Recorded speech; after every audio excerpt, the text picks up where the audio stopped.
تعلیم کے نام پہ اسٹریس گوارا نہیں کیجیے۔ میں آپ کو بتا رہا ہوں کہ اگر آپ کا بچہ اسٹریس میں ہے، آپ اس کی مینٹل ڈیولپمنٹ روک دیں گے۔ آج سے 30 ایئرس پہلے آپ میں سے کتنے لوگ ڈاکٹرز ہیں؟ ڈاکٹرز، ایک بیماری ہے IBS، اریٹیٹڈ باول سنڈروم۔ 30 ایئرس پہلے IBS کس عمر کے انسانوں کو ہوتا تھا، اور اس وقت IBS کس عمر کے انسانوں کو ہو رہا ہے؟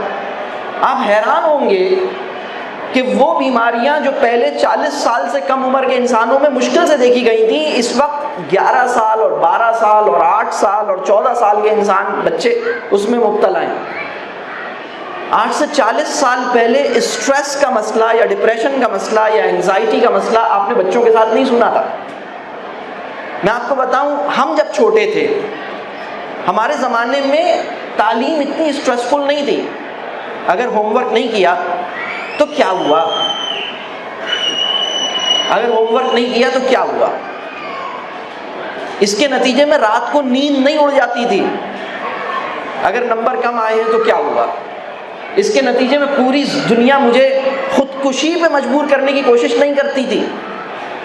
میں آپ کو بتاؤں، اس وقت میری گفتگو کے دوران اسٹیٹسٹکس یہ بتا رہے ہیں، گلوبل ریسرچ، گلوبل سرویز یہ بتا رہے ہیں کہ 40 سیکنڈ میں اس دنیا میں ہر 40 سیکنڈ میں ایک آدمی خودکشی کرتا ہے۔ جتنی دیر میری گفتگو چل رہی ہے شاید 100 کے قریب لوگ دنیا میں خودکشی کر چکے ہوں گے، خدا نخواستہ، اللہ ان پہ رحم فرمائے۔ کیوں ہو رہا ہے یہ؟ اس لیے کہ ہم نے بچوں کو انتہائی کم عمری میں اسٹریس دیا ہے، اور یہ اسٹریس کی سب سے بڑی وجہ ایجوکیشن ہے۔ ہم نے 3 سال کے بچے کو اسٹریس دیا ہے، بجائے اس کے کہ ہم اس بچے سے اس کی زبان میں بات کریں۔ ہم کسی کی زبان میں بات کرتے ہیں، ایک ایسی زبان میں بات کرتے ہیں جس کے 100-150 الفاظ اماں کو پتہ ہیں، 250-300 الفاظ ابا جان کو پتہ ہیں۔ اس زبان میں بات کرنا چاہتے ہیں بچے سے، اور وہ زبان جس کے 25,000 لفظ آپ کو پتہ ہیں اس میں بات کرنا نہیں چاہتے۔ زیادتی کرتے ہیں آپ اس کے ساتھ، اس کو بھی ذہنی اور نفسیاتی طور پر بیمار کر دیتے ہیں۔ ایسا مت کیجیے۔ آپ اپنے بچے کی زندگی میں سے اسٹریس ختم کیجیے۔ اگر آپ یہ چاہتے ہیں کہ یہ بڑے ہو کر چیلنجز کا مقابلہ کر سکے، تو جب تک یہ بڑا نہیں ہو پاتا، بالغ نہیں ہو جاتا، جب تک آپ اس کی زندگی سے غیر فطری اسٹریس ہٹائیے۔ وہ اسٹریس جو فطرت اس کو دیتی ہے وہ پازیٹیو ہے۔ مثال کے طور پر کراچی میں لو چلتی ہے، گرمی ہوتی ہے، پنجاب میں بڑی سخت گرمی پڑتی ہے، بڑی سخت سردی پڑتی ہے۔ یہ جو موسم کی شدت ہے نا، یہ آپ کے وجود کے لیے پازیٹیو اسٹریس ہے۔ ہم اس سے تو بچا لیتے ہیں AC میں رکھ کے، اور یہ والا جو اسٹریس ہے جو ہوم ورک کا ہے اور ایگزام کا ہے اور اجنبی زبان میں بات کرنے کا ہے، اس میں اس کو مبتلا رکھتے ہیں۔ جناب، جس قسم کے اسٹریس میں آپ اپنے بچے کو رکھتے ہیں، آپ اپنے بچے کو کمزور کر رہے ہیں ایئر کنڈیشن میں سلا کے، آپ اپنے بچے کو کمزور کر رہے ہیں ٹھنڈا پانی پلا کے۔ سادہ پانی سخت گرمی میں روم ٹیمپریچر کا پانی اس کی صحت کی ضرورت ہے، اور ٹھنڈا پانی اس کی ضرورت نہیں ہے، ٹھنڈا پانی اس کی خواہش ہے۔ خواہش نافع وجود نہیں ہوتی، ضرورت نافع وجود ہوتی ہے، اس میں فرق کیجیے۔ تو ہم اپنے بچے کی یہ سمجھیں کہ ہمارے بچے کی لائف میں کتنا اسٹریس ہے جو ہم نے بھر رکھا ہے۔ میرے پاس ابھی پچھلے دنوں میں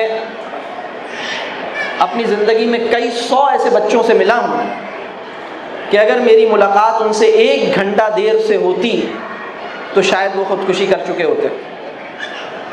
میں اپنی زندگی میں ایسے بہت سے بچوں سے ملا ہوں جنہوں نے ایک خط لکھا اپنے اماں ابا کو کہ وہ خودکشی کرنے چاہ رہے ہیں، اور انہوں نے سارے آلہ خودکشی اپنے پاس جمع کر لیا، ان کی پوری پلاننگ ہو گئی، اور اتفاق سے میری ان کی ملاقات ہوئی، اور اللہ کا کرنا تھا کہ وہ اس عمل سے رک گئے۔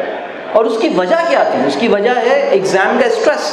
ابھی پچھلے دنوں میرے پاس ایک بچی کا فون آیا جو ایک یونیورسٹی میں پڑھتی ہے۔ اور وہ ایک لوور مڈل کلاس فیملی سے ہے، اس کے والد صاحب ایک بہت زیادہ ان کی بڑی انکم نہیں ہے، جو کماتے ہیں اس کو بمشکل گھر چلا پاتے ہیں۔ اس بچی کا اسکالرشپ پہ اس یونیورسٹی میں داخلہ ہوا، کراچی کا ایک واقعہ میں آپ سے بیان کر رہا ہوں۔ اسکالرشپ پہ اس بچی کا داخلہ ہوا ہے یونیورسٹی میں، وہ پرائیویٹ یونیورسٹی ہے، اور اسکالرشپ پہ داخلہ ہونے کی وجہ سے اس کی پوری فیس معاف ہے۔ اس کا باپ اس فیس کو افورڈ نہیں کر سکتا۔ اس کے ذہن پہ اسٹریس اس بات کا ہے کہ اگر اس کی جی پی اے نمبرز کم آئے تو اس کی اسکالرشپ کینسل ہو جائے گی، اور جو فیس ہے جو اس کی معاف ہو گئی ہے وہ معاف نہیں ہوگی، لیکن اس کا باپ جو ہے وہ فیس نہیں دے سکتا، تو پھر اس کے نتیجے میں یونیورسٹی چھوڑنی پڑے گی۔ اور اس اسٹریس کی وجہ سے وہ نفسیاتی طور پر ایک مریضہ بن گئی۔ اور میں اس بچی کی بات کر رہا ہوں جس کی میٹرک اور انٹر اور ہر لیول پر پوزیشنز آئی تھیں۔ میں آپ کو ایک اور بات آپ سے شیئر کروں، میں نے اپنی زندگی میں ایک بڑی دلچسپ سروے کی ہے۔ ایک سروے میں نے اپنی زندگی میں ان بچوں کا کیا ہے جو ساری زندگی پوزیشنز لیتے رہے۔ ابھی بھی اگر کوئی بچہ مجھے مل جائے جو تھرو آؤٹ پوزیشن ہولڈر رہا ہے، یا او لیولز یا میٹرک یا اے لیولز میں پوزیشنز لی ہیں، تو میں آدھا پونا گھنٹہ اس بچے کے ساتھ لگاتا ہوں اور یہ جاننے کی کوشش کرتا ہوں کہ یہ پوزیشن جو اس نے حاصل کی ہے اس کی اصل قیمت اس نے کیا چکائی ہے۔ آپ حیران ہوں گے، اتنی حیرتناک اور اتنے تکلیف دہ قسم کا ڈیٹا مجھے ملتا ہے۔